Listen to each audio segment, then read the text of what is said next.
Hello students, welcome to Rikshan Tech. I am Ashish Singh, your science teacher, and we are going to study about the second part of your fifth science chapter, which name is physical and chemical change. Student, आज हम लोग आपके इस science book के 5वें chapter जिसका नाम है फिजिकल एंड केमिकल चेंज, इसके दूसरे पार्ट को पढ़ने जा रहे हैं। और इसके दूसरे पार्ट को पढ़ने से पहले हम लोग पहले ये देखेंगे कि हम लोग इस चैप्टर के पहले पार्ट पे हम लोग क्या क्या चीज़ पढ़े थे, ठीक है, जिससे हम लोग का एक शॉर्ट रिव्यू जो है वो हो जाएगा। तो देखिए, इस चैप्टर का जो पार्ट 1 था, इस पार्ट 1 में सबसे पहले तो आप लोग फिजिकल चेंज के बारे में पढ़े थे कि फिजिकल चेंज क्या होते हैं, ठीक है। फिजिकल चेंज के बारे में पढ़े थे कि फिजिकल चेंज क्या होता है। साथ ही साथ हम लोग फिजिकल चेंज के कैरेक्टरिस्टिक्स के बारे में भी देखे थे कि फिजिकल चेंज का कैरेक्टरिस्टिक्स जो है वो क्या होता है, यानी कि प्रॉपर्टीज क्या होते हैं। फिर हम लोग फिजिकल चेंज के ये एग्जाम्पल्स के बारे में समझे थे कि हमारे फिजिकल चेंज के एग्जाम्पल्स कौन कौन से होते हैं, ठीक है। पहला टॉपिक ये था। उसके बाद हम पढ़े थे केमिकल चेंज के बारे में, ठीक है। केमिकल चेंज में भी हमने सबसे पहले क्या देखा था, केमिकल चेंज के इंट्रोडक्शन के बाद इसके कैरेक्टरिस्टिक्स को, ठीक है, इसके कैरेक्टरिस्टिक्स को पढ़ने के बाद हमने बात किया था इसमें बहुत सारे एग्जाम्पल्स के बारे में। अब एग्जाम्पल्स में हमने बहुत डिटेल व्यू में अलग अलग एग्जाम्पल्स की बात की थी, जिसमें सबसे पहले हमने एक एक्टिविटी देखे थे किसमें, अपने मैग्नीशियम रिबन को हम लोग बर्न कर रहे थे। क्या बर्न कर रहे थे? ऑक्सीजन के प्रेजेंस में। ये वाला एक्टिविटी हम लोग देखे थे। दूसरा हमने देखा था कॉपर सल्फेट सॉल्यूशन में, कॉपर सल्फेट के सॉल्यूशन में हम क्या ऐड कर रहे थे, आयरन नेल को ऐड कर रहे थे। इस एक्टिविटी को देखा था और देख के हम लोग क्या किए, अपने केमिकल चेंज के बारे में समझे कि हमारा केमिकल चेंज किस प्रकार से चेंज होता है, कैसे इसके इंटरनल कॉम्पोजिशन बदलते हैं, कैसे ये परमानेंट चेंज होता है, कैसे ये आपका इरिवर्सिबल चेंज होता है। ये सब हमने क्या किया था, समझा था, पढ़ा था, देखा था, ठीक है। आज हमको क्या करना है, अपने पार्ट 2 को स्टार्ट करना है। पार्ट 2 में सबसे पहले हम लोग क्या करेंगे, फिर से अपने एक केमिकल चेंज के ही एग्जाम्पल के तौर पे, यानी केमिकल चेंज के ही में एक एक्टिविटी को समझेंगे, एक एक्टिविटी को पढ़ेंगे, और इस एक्टिविटी को पढ़ के हम लोग फिर से एक केमिकल चेंज के एग्जाम्पल्स को समझेंगे, जहाँ पे न्यू सब्सटेंसेस का क्या होता है, फॉर्मेशन होता है, ठीक है। तो सबसे पहला हमको क्या करना है कि अपने एक टेस्ट ट्यूब में हमको क्या लेना है, एक टेस्ट ट्यूब लेना है। हमको क्या करना है, एक टेस्ट ट्यूब लेना है। टेस्ट ट्यूब में हमको विनेगर ऐड करना है। क्या ऐड करना है? विनेगर, ठीक है। हमको क्या ऐड करना है? विनेगर। टेस्ट ट्यूब में सबसे पहले आपको क्या करना है, विनेगर ऐड करना है। एसिटिक एसिड यानी कि CH3COOH, यानी एसिटिक एसिड जिसका केमिकल फॉर्मूला होता है CH3COOH। तो विनेगर ऐड करना है। विनेगर में हमको क्या करना है, बेकिंग सोडा, ठीक है। बेकिंग सोडा यानी कि सोडियम बाइकार्बोनेट या सोडियम हाइड्रोजन कार्बोनेट, NaHCO3। तो हमको अपने विनेगर में बेकिंग सोडा ऐड करना है। विनेगर में क्या ऐड करना है, बेकिंग सोडा ऐड करना है। जब विनेगर में हम लोग बेकिंग सोडा ऐड करेंगे तो हमारे टेस्ट ट्यूब के अंदर जो होगा, ये आपका सोडियम एसीटेट का फॉर्मेशन होगा और वाटर का फॉर्मेशन होगा, और उस टेस्ट ट्यूब से एक गैस जो होगा वो बाहर निकलेगा। वो गैस जो होगा वो कौन होगा, कार्बन डाइऑक्साइड। ये गैस कौन होगा, कार्बन डाइऑक्साइड। अब देखिए, ये कार्बन डाइऑक्साइड गैस होगा, हमको पता कैसे चलेगा। अब देखिए, सबसे पहले तो ये केमिकल चेंज हुआ कि नहीं हुआ। यहाँ पे विनेगर में हम लोग बेकिंग सोडा का एडिशन किए, तो विनेगर में बेकिंग सोडा का एडिशन किए। विनेगर आपका एसिटिक नेचर का है, बेकिंग सोडा आपका बेकिंग सोडा जो है उसका नेचर अलग है। अब इसके कॉम्बिनेशन से एक नया सब्सटेंस फॉर्म हुआ, कौन सा, कार्बन डाइऑक्साइड, ठीक है। ये कार्बन डाइऑक्साइड बिल्कुल इन दोनों इनिशियल सब्सटेंसेस के आपके रिलेशन में ये क्या है, बिल्कुल न्यू सब्सटेंस है, न्यू प्रोडक्ट है। तो न्यू सब्सटेंस, न्यू प्रोडक्ट का फॉर्मेशन हो रहा है, यानी कि यहाँ पे जो combination of vinegar and baking soda है to produce carbon dioxide gas, it means कि ये कौन सा चेंज है, केमिकल चेंज, ठीक है। अब हम इसी कार्बन डाइऑक्साइड गैस को हम अपने लाइम वाटर यानी कैल्शियम हाइड्रोक्साइड, लाइम वाटर से क्या करेंगे, पास करेंगे। तो लाइम वाटर से पास करेंगे तो लाइम वाटर क्या हो जाएगा, milky white substance, milky white में क्या होगा, कन्वर्ट होगा। यह कैल्शियम कार्बोनेट का फॉर्मेशन होगा। किसका फॉर्मेशन होगा, कैल्शियम कार्बोनेट CaCO3। तो जब आप इस कार्बन डाइऑक्साइड को लाइम वाटर से पास करा रहे हो तो कैल्शियम कार्बोनेट का फॉर्मेशन हो रहा है। तो यहाँ पे भी कैल्शियम कार्बोनेट जो है वो इस कार्बन डाइऑक्साइड और लाइम वाटर के रिलेटेबल क्या है, आपका न्यू सब्सटेंस है। तो यहाँ पे आपने देखा है किस तरीके से न्यू सब्सटेंसेस का, न्यू प्रोडक्ट का फॉर्मेशन हो रहा है। इट शोज डेट की addition of vinegar in baking soda या आपका addition of carbon dioxide gas in lime water, ये क्या है, आपका केमिकल चेंज का एग्जाम्पल्स है। ये सब क्या है, आपके केमिकल चेंज के एग्जाम्पल्स है, ठीक है। देखिए, अब केमिकल चेंज का बहुत ही शानदार और हम लोग एक फिनोमेना चल रहे हैं पढ़ने, जिसका नाम है रस्टिंग ऑफ आयरन, जिसका हम लोग क्या बोलेंगे, रस्टिंग ऑफ आयरन, यानी आयरन में जंक लगना, आयरन में जंक लगना, ठीक है। अब रस्टिंग ऑफ आयरन कब होता है, देखिए अब बहुत बार ऐसा देखे होंगे कि जब आपके घर में कोई आयरन ऑब्जेक्ट, जैसे आयरन का गेट हो गया, आयरन का खिड़की हो गया, या आयरन का कोई सब्सटेंस अगर आपके डैम्प एयर में यानी आपके एटमॉस्फेयर में ऐसे ही छूट जाता है, तो कुछ दिनों के बाद उसके ऊपर ब्राउन ब्राउन कलर का एक लेयर डिपॉजिट हो जाता है, ठीक है। और वो ब्राउन कलर का जो लेयर होता है उसी को हम लोग क्या कहते हैं, रस्ट कहते हैं, उसी को हम क्या कहते हैं, जंक लगना, रस्टिंग कहते हैं। तो ये आयरन जो है ये एटमॉस्फेयर में मॉइस्चर और ऑक्सीजन के संपर्क में फ्रीली छूट गया, इसी के चलते उसके ऊपर एक चेंजेस हुआ और उसके ऊपर एक ब्राउन कलर का लेयर जो है वो डिपॉजिट हो गया। और ये ब्राउन कलर का लेयर जो डिपॉजिट होता है ये क्या करता है, हमारे आयरन को इंटरनली क्या करता है, डैमेज करता है, उसके स्ट्रेंथ को लूज करता है, उसके कलर को चेंज करता है, ठीक है, उसको क्या करता है, कमजोर बना देता है। तो ये जो ब्राउन कलर का लेयर आपका डिपॉजिट हुआ है after the action of oxygen and water on the surface of iron, this is called rust and it is a chemical change. इसी को हम क्या कहते हैं, केमिकल चेंज कहते हैं। अब ये होता कैसे है, तो जब ये आयरन क्या करता है, ऑक्सीजन और वाटर के प्रेजेंस में छूट जाता है, यानी कि डैम्प एयर, ये आयरन क्या करेगा, डैम्प एयर, यानी कि आयरन को हम क्या करेंगे, ऑक्सीजन और वाटर की प्रेजेंस में छोड़ देंगे, वाटर यानी कि मॉइस्चर से वाटर निकलता है, तो आयरन को ऑक्सीजन और वाटर के प्रेजेंस में छोड़ देंगे तो आयरन क्या करेगा, एक ऑक्साइड बनाएगा। कौन सा ऑक्साइड, हाइड्रेटेड आयरन ऑक्साइड। कौन सा ऑक्साइड बनाएगा, hydrated iron oxide, hydrated iron oxide. और ये हाइड्रेटेड आयरन ऑक्साइड जो होते हैं इसी को हम लोग क्या कहते हैं, रस्ट कहते हैं, इसी को हम लोग क्या कहते हैं, रस्ट कहते हैं। अगर इसका केमिकल फॉर्मूला का हेल्प से अगर हम देखें तो आयरन का केमिकल सिंबल होता है आपका Fe, ठीक है। ऑक्सीजन का केमिकल फॉर्मूला होता है आपका O2 और ये आपका हो गया H2, ठीक है। तो आयरन Fe जब O2 और H2O से कंबाइन होगा तो ये बना लेगा आपका Fe2O3 इंटू XH2O। अब देखिए ये जो आपका Fe2O3 इंटू XH2O है इसी को हम लोग क्या बोलते हैं, हाइड्रेटेड आयरन ऑक्साइड। यही क्या चीज है, हाइड्रेटेड आयरन ऑक्साइड। तो यहाँ पे ये जो आपके आयरन के ऊपर बदलाव हुआ है और यही हाइड्रेटेड आयरन ऑक्साइड जो है इसी का छोटा सा नाम है आपका रस्ट, या यही क्या है आपका ब्राउन लेयर है। यही क्या है, ब्राउन लेयर है जो आयरन के ऊपर क्या हुआ है, डिपॉजिट हुआ है। यही ब्राउन लेयर है जो आयरन के ऊपर क्या हुआ है, डिपॉजिट हुआ है। तो ये जो हाइड्रेटेड आयरन ऑक्साइड है ये क्या होता है, हमारे आयरन के कलर को बदलता है, हमारे आयरन के स्ट्रेंथ को बदलता है, मजबूती को बदल के उसको कमजोर बना देता है और ये परमानेंटली के लिए होता है। इट मीन्स कि ये रस्टिंग ऑफ आयरन जो है, जहाँ एक न्यू सब्सटेंस का फॉर्मेशन हो रहा है हमारे इनिशियल सब्सटेंस के कॉम्बिनेशन से, अब ये न्यू सब्सटेंस जो है वो परमानेंटली के लिए बना है। इट मीन्स कि रस्टिंग ऑफ आयरन जो होता है वो केमिकल चेंज का क्या होता है, एग्जाम्पल होता है। रस्टिंग ऑफ आयरन जो होता है वो केमिकल चेंज का एग्जाम्पल होता है, ठीक है। अब देखिए आयरन के रस्टिंग के लिए जो आपकी इसेंशियल कंडीशन है वो दो है, कौन कौन से, मॉइस्चर एंड ऑक्सीजन। यानी कि अगर आपका आयरन इन दोनों में से किसी एक के संपर्क में रहेगा तब भी आपका रस्टिंग नहीं होगा, या दोनों के संपर्क में नहीं रहेगा तब भी आपका रस्टिंग नहीं होगा। ये दोनों चाहिए, आयरन को मॉइस्चर भी चाहिए और ऑक्सीजन भी चाहिए। ये दोनों जब आयरन को मिलेगा तब जाके आयरन के अंदर रस्टिंग होगा और वो आयरन अपने कलर, अपने स्ट्रेंथ को चेंज करेगा, अपने बॉडी के ऊपर एक ब्राउन कलर के लेयर को क्या करेगा, डिपॉजिट करेगा। This all are chemical change, ठीक है।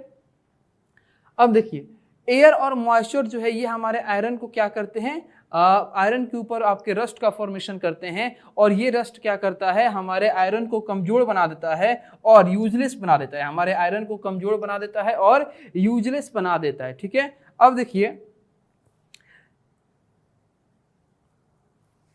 जब ये आयरन बहुत ज़्यादा आपका रस्ट होता है तो आप देखते होंगे कि जो रस्ट का आपका एक लेयर होता है वो धीरे धीरे करके इस आयरन से क्या होता है, झरते जाता है। और जितना ज़्यादा वो आपका रस्ट का लेयर बनेगा या आपका झरेगा, शेड होगा, समझिए कि उतना ही ज़्यादा आपका आयरन जो है वो वीक होते जा रहा है, उतना ही ज़्यादा आयरन में कमजोरी आती जा रही है, आयरन उतना ही ज़्यादा आपका डैमेज होते जा रहा है, ठीक है।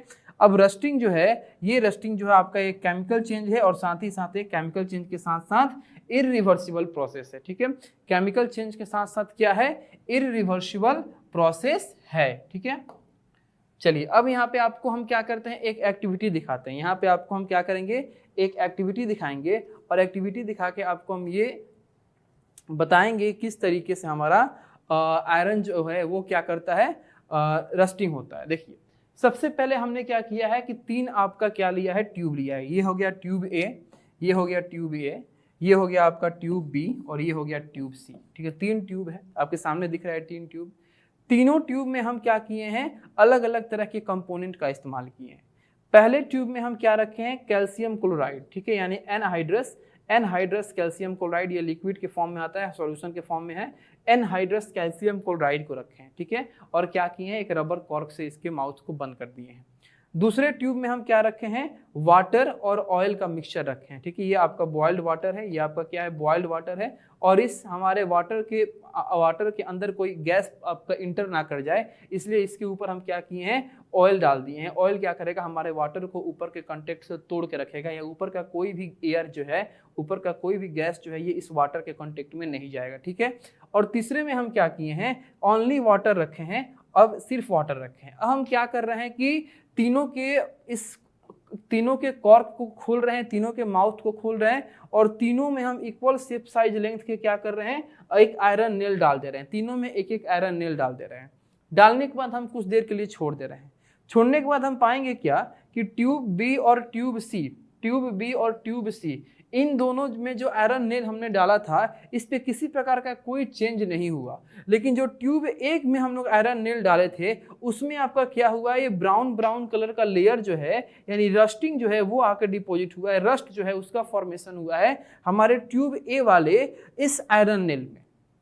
तो ये इसलिए हुआ है क्योंकि यहाँ पे आपने क्या किया था, वाटर के संपर्क में तो इस आयरन नेल को रखा ही था, साथ ही साथ इस ट्यूब में जो ऑक्सीजन है, उस ऑक्सीजन को भी आपने क्या किया, कोई रुकावट नहीं दिया, कोई रेस्ट्रिक्शन नहीं दिया, और ये ऑक्सीजन डायरेक्ट जाके इस वाटर के साथ मिक्स होके क्या कर रहा है, इस आयरन से रिएक्ट कर रहा है। अब यहाँ आयरन को ऑक्सीजन भी मिल रहा है, इस आयरन को वाटर भी मिल रहा है। अब ये आयरन ऑक्सीजन और वाटर दोनों को लेके क्या करेगा, रस्टिंग का प्रोसेस करेगा, और वहाँ पे हाइड्रेटेड आयरन ऑक्साइड यानी रस्ट जो है इस बॉडी के ऊपर क्या करेंगे, आपके डिपोजिट हो जाएंगे। यहाँ पे आपका वाटर तो मिल रहा है लेकिन एयर नहीं मिल रहा है। क्यों? क्योंकि एयर के संपर्क को ये ऑयल क्या कर दिया है, ब्रेक कर दिया है। यहाँ पे एयर तो मिल रहा है लेकिन वाटर नहीं मिल रहा है। क्यों? क्योंकि यहाँ पे हमने जो सॉल्यूशन रखा है वो किसका रखा है, कैल्शियम क्लोराइड का रखा है। किसका रखा है, कैल्शियम क्लोराइड का। तो इस एक्टिविटी से आपने ये समझा कि यहाँ पे हमारे आयरन के जंग के लिए, आयरन के रस्टिंग के लिए वाटर जरूरी है और आपका ऑक्सीजन जरूरी है। ये दो कंडीशन जो है वो बहुत नेसेसरी है। इसी दो कंडीशन के होने से हमारा आयरन जो होगा उसमें रस्ट होगा, या हमारा आयरन जो होगा उसमें केमिकल चेंज होगा। ठीक है, चलिए अब हमारा आते हैं कि चूंकि रस्टिंग तो कोई अच्छी बात है नहीं। रस्टिंग क्या करता है, हमारे आयरन को डैमेज करता है, हमारे आयरन के स्ट्रेंथ को क्या करता है, रिड्यूस कर देता है, हमारे आयरन के कलर को क्या करता है, आपका चेंज कर देता है। तो ये रस्टिंग कोई अच्छी बात है नहीं। ठीक है, तो हमको क्या करना होगा, इस रस्टिंग को प्रिवेंट करना होगा, इस रस्टिंग को रोकना होगा। तो वो कौन कौन से ऐसे मेथड्स हैं जिनको अप्लाई करके हम क्या कर सकते हैं, अपने आयरन ऑब्जेक्ट्स के ऊपर रस्टिंग होने से रोक सकते हैं। तो देखिए, आयरन को रस्टिंग होने से रोकना है तो जितने भी आपके मेथड्स होंगे उनका प्रिंसिपल जो होगा वो एक ही होगा, उनका सिद्धांत जो होगा एक ही होगा कि हमको अपने आयरन ऑब्जेक्ट्स को कैसे भी एयर से या वाटर से बचा लेना है। अगर हम अपने आयरन ऑब्जेक्ट को एयर से या वाटर से बचा लिए तो हमारे आयरन ऑब्जेक्ट जो होंगे उनमें आपका रस्टिंग जो होगा वो नहीं हो पाएगा। तो सारे मेथड्स का मेन मोटिव जो होगा आपका वही होगा कि हमको आयरन को अपने ऑक्सीजन और वाटर से क्या करना है, प्रिवेंट करना है। सबसे पहला आपका प्रिवेंशन ये है कि by coating the iron surface with grease और ऑयल। आयरन सरफेस को अगर टेम्पोररी के लिए, कुछ देर के लिए अगर आपको सेव करना है अपने आयरन को, तो आप उसके लिए क्या कर सकते हो, अपने आयरन सरफेस के ऊपर, अपने आयरन ऑब्जेक्ट के ऊपर आप ग्रीस और ऑयल को अप्लाई कर सकते हो। इससे क्या होगा कि ऑक्सीजन का सप्लाई जो है वो आपके आयरन में टूट जाएगा और प्रिवेंशन जो रस्टिंग है वो प्रिवेंट होगा। दूसरा है by painting the surface of the iron articles. ये परमानेंट इलाज है। अगर आपको ज़्यादा देर तक कहीं आयरन ऑब्जेक्ट को छोड़ देना है तो आप उस आयरन ऑब्जेक्ट को यूं ही ना छोड़ दो, आप उसको पेंट कर दो। पेंट करने से होगा क्या कि आपका ओरिजिनल आयरन सरफेस जो होगा वो ऑक्सीजन या मॉइस्चर के संपर्क से आपका कंटेक्ट टूट जाएगा। ठीक है, तीसरा by coating iron with a layer of other metals. आप क्या कर दो, आयरन के ऊपर अदर मेटल्स का क्या कर दो, कोटिंग कर दो। क्योंकि कुछ ऐसे भी मेटल्स हैं जो आपके ऑक्सीजन से या वाटर से रिएक्ट नहीं करते हैं ऑक्सीजन से रिएक्ट नहीं करते हैं, तो उन मेटल्स का कोटिंग कर दो जो ऑक्सीजन से रिएक्ट करते ही नहीं है। इससे आपके वो मेटल्स भी रस्ट नहीं खाएंगे और वो मेटल्स क्या करेंगे, अंदर वाले आयरन को भी प्रिवेंट करके बचा के रखेंगे। नेक्स्ट है the process of coating a thin layer of other metals which is more resistant to air and moisture like zinc or chromium on the surface of iron articles by passing electric current is called galvanization. Zinc and chromium remain unaffected by water and moisture. अभी जो आपको बताएं तीसरा method, इसी तीसरा method का क्या है, आपका एक स्पेशल फॉर्म है। आप ऐसे मेटल्स का एक पतला सा लेयर अपने आयरन के ऊपर डिपॉजिट कर दो जो जिनको ना एयर से कोई मतलब होता हो, ना जिनको ना आपका वाटर से, यानी जो आपके ना ही एयर से आपके क्या करते हो, रिएक्ट करते हो, ना ही आपके वाटर से रिएक्ट करते हो, वैसे मेटल्स का थिन लेयर क्या करो, अपने आयरन के ऊपर डिपॉजिट करो। तो सर ऐसे वो कौन से मेटल हैं जिनको जो आपके एयर से भी रिएक्ट नहीं करते हैं और वाटर से भी रिएक्ट नहीं करते हैं? तो जिंक हो गया, क्रोमियम हो गया, ये आपके बिल्कुल अनअफेक्टेड रहते हैं, किससे, वाटर से भी और मॉइस्चर से भी। ठीक है, अब आपको क्या करना है, इस जिंक और क्रोमियम का थिन लेयर जो है अपने आयरन के ऊपर डिपॉजिट करना है। किस प्रोसेस से? गैल्वेनाइजेशन के प्रोसेस से। अब गैल्वेनाइजेशन के प्रोसेस में हम लोग क्या करते हैं, तो गैल्वेनाइजेशन के प्रोसेस में हम लोग इलेक्ट्रिक करंट, इलेक्ट्रिक एनर्जी देके, ठीक है, इलेक्ट्रिक एनर्जी देके हम क्या करते हैं, इस जिंक और क्रोमियम के थिन लेयर को, हम क्या करते हैं, अपने आयरन के ऊपर क्या करते हैं, डिपॉजिट करते हैं। वैसे ही आपके मेटल्स जो आपके एयर रेसिस्टेंट हो, वाटर रेसिस्टेंट हो या आपके मॉइस्चर रेसिस्टेंट हो, तो उन मेटल्स को क्या करते हैं, उन मेटल्स के थिन लेयर को आयरन के ऊपर डिपॉजिट करते हैं with the help of electrical energy और electric current, and this process is called galvanisation. And galvanisation का मेथड से हम लोग अपने आयरन को रस्टिंग से क्या कर सकते हैं, प्रिवेंट कर सकते हैं, बचा सकते हैं। नेक्स्ट है, अपने आयरन को क्या कीजिए, आप मिक्स कर दीजिए, किसको, कोरोशन रेसिस्टेंट मेटल्स के साथ या कुछ नॉन मेटल्स के साथ एलॉयज के फॉर्मेशन के लिए। आप अपने आयरन को क्या करो, किसी ऐसे मेटल्स के साथ मिक्स कर दो जो कोरोशन रेसिस्टेंट हो, जो वाटर रेसिस्टेंट हो, मॉइस्चर रेसिस्टेंट हो, ऑक्सीजन रेसिस्टेंट हो, उनके साथ मिक्स कर दो, या नॉन मेटल्स के साथ मिक्स कर दो और एलॉयज का फॉर्मेशन कर दो। किसका फॉर्मेशन कर दो, एलॉयज का फॉर्मेशन कर दो। फॉर एग्जाम्पल स्टेनलेस स्टील, ये एक एलॉय है। एलॉय क्यों है भाई, क्योंकि इसमें आपके 3 तरह के आपके क्या आते हैं, मेटल आते हैं। कौन कौन से? Iron, nickel and chromium. Stainless steel जो है ये एक एलॉय है जिसमें 3 तरह का मेटल आता है, आयरन भी, निकेल भी और क्रोमियम भी। इसी आयरन के रस्टिंग को प्रिवेंट करने के लिए हम इस आयरन को क्या किए हैं, निकेल और क्रोमियम के साथ मिक्स किए हैं, तो एक एलॉय बन गया जिसको हम लोग क्या बोलते हैं, स्टेनलेस स्टील बोलते हैं। स्टेनलेस स्टील आप बहुत जगह अपने डेली लाइफ में देखे होंगे। आप अपने वॉच के पिछले कवर पे स्टेनलेस स्टील देखे होंगे, आप अपने बर्तनों पे स्टेनलेस स्टील देखे होंगे, आपके घर में बहुत सारे ऐसे आपकी मेटालिक बॉडीज होंगी जहाँ पे स्टेनलेस स्टील का बना होगा, उससे आप देखे होंगे। ठीक है, स्टेनलेस स्टील लिखा भी आप लोग बहुत जगह देखे होंगे। तो ये स्टेनलेस स्टील जो होता है ये आयरन, निकेल और क्रोमियम का एक एलॉय होता है जिसका मेन मकसद होता है बनाने का कि इसमें जो आयरन है उस आयरन को रस्टिंग से क्या करना है, बचा लेना है। तो रस्टिंग से बचाने के लिए हम इस आयरन को क्या करते हैं, निकेल और क्रोमियम जैसे मेटल के साथ मिक्स कर देते हैं, जिससे ये आयरन जो है वो रस्टिंग से बच जाता है। अब नेक्स्ट है, ships are made of iron and a part of them remains underwater. Ships water contains many salty water speeds of the process of rusting. It is for this reason that ships suffers a lot of damage from rusting in spite of being painted.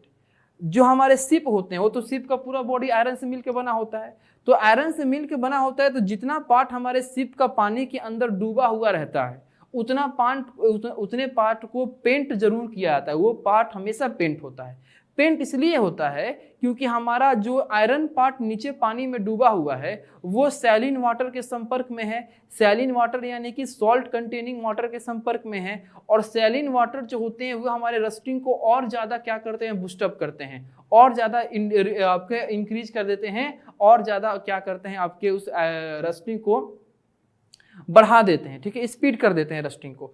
तो उस सैलिन water के action से बचने के लिए, यानी rusting से बचने के लिए, वो जो हमारे नाव का या शिप का जो नीचे वाला भाग है जो पानी में हमेशा रहता है उसको हमेशा पेंट करके रखा जाता है। अगर नहीं पेंट करेंगे तो बहुत जल्दी वो जो शिप होगी वो क्या हो जाएगी, डैमेज हो जाएगी। सिर्फ उस निचले वाले पार्ट के रस्टिंग के कारण वो पूरी की पूरी शिप जो होगी वो डैमेज हो जाएगी। ठीक है, तो ये था हमारा कुछ ऐसे पॉइंट्स जो हमको अपने आयरन ऑब्जेक्ट्स या आयरन को प्रिवेंट करने में क्या करेंगे, हेल्प करेंगे। और इन सारे पॉइंट से हम क्या करेंगे, आयरन अगर हमारे घर में है या आयरन ऑब्जेक्ट हमारे घर में है तो कहीं ना कहीं इन सब प्रोसेस से हम क्या कर सकते हैं, आयरन को प्रिवेंट कर सकते हैं। ठीक है, अब चलिए नेक्स्ट एक प्रोसेस है जो फिर से केमिकल चेंज को ही शो करेगा। ठीक है, या चेंजेस को शो करेगा, जो कि आपका क्रिस्टलाइजेशन है। अब क्रिस्टलाइजेशन आपका एक ऐसा प्रोसेस होता है जिसमें हम क्या कर सकते हैं, अपने सॉलिड क्रिस्टल को यानी अपने प्योर सब्सटेंस के क्रिस्टल को उसके सेचुरेटेड सॉल्यूशन से हम क्या करते हैं, बाहर निकालते हैं। यानी कि मान लीजिए कोई प्योर सब्सटेंस है, वो किसी सॉल्वेंट के साथ मिलकर सेचुरेटेड सॉल्यूशन बना लिया है, तो उस सेचुरेटेड सॉल्यूशन में से प्योर सब्सटेंस को या प्योर क्रिस्टल को बाहर निकालने के प्रोसेस को हम क्या कहते हैं, क्रिस्टलाइजेशन कहते हैं। ठीक है, जैसे मान लीजिए कि शुगर है, सॉल्ट है, यूरिया है, कॉपर सल्फेट है, ये क्या होते हैं, इन सभी को हम इस क्रिस्टलाइजेशन के प्रोसेस से ऑब्टेन करते हैं। जैसे मान लीजिए सॉल्ट का बात करें तो सॉल्ट को हम लोग क्या करते हैं, सी वाटर से ऑब्टेन करते हैं, इवापोरेशन के हेल्प से। कैसे, हम क्या करते हैं कि सी वाटर को क्या करते हैं, एक छोटे छोटे पिट्स में या पॉन्ड्स में क्या करते हैं, कलेक्ट करते हैं।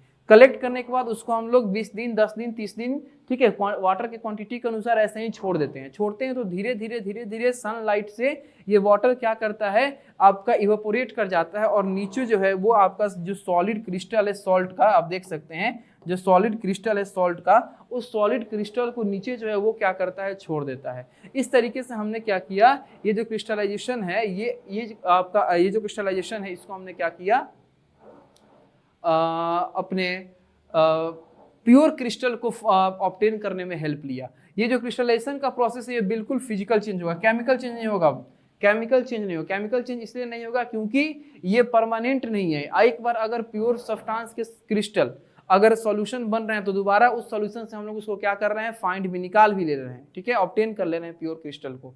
तो प्योर क्रिस्टल को अगर सॉल्यूशन में से निकाल ले रहे हैं तो ये आपका प्रोसेस क्या कहलाएगा, ये चेंज क्या कहलाएगा, फिजिकल चेंज कहलाएगा। ये चेंज क्या कहलाएगा, फिजिकल चेंज कहलाएगा। ठीक है, चलिए अब यहाँ पे क्या करना है, एक लास्ट आपको एक्टिविटी देखना है। इस एक्टिविटी में आपको क्या करना है, क्रिस्टलाइजेशन मेथड को और अच्छे तरीके से समझना है। ठीक है, हम लोग इस एक्टिविटी को बहुत अच्छे तरीके से देखेंगे, पॉइंट बाई पॉइंट देखेंगे। सबसे पहले इस एक्टिविटी का आपका मोटिव क्या है, तो to prepare the crystals of copper sulphate by the process of crystallisation, यानी कॉपर सल्फेट के सॉल्यूशन में से कॉपर सल्फेट यानी कि आपका एक मेटल सॉल्ट है, ये CuSO4। ठीक है, ये क्या है, एक मेटल सॉल्ट है, कॉपर सल्फेट।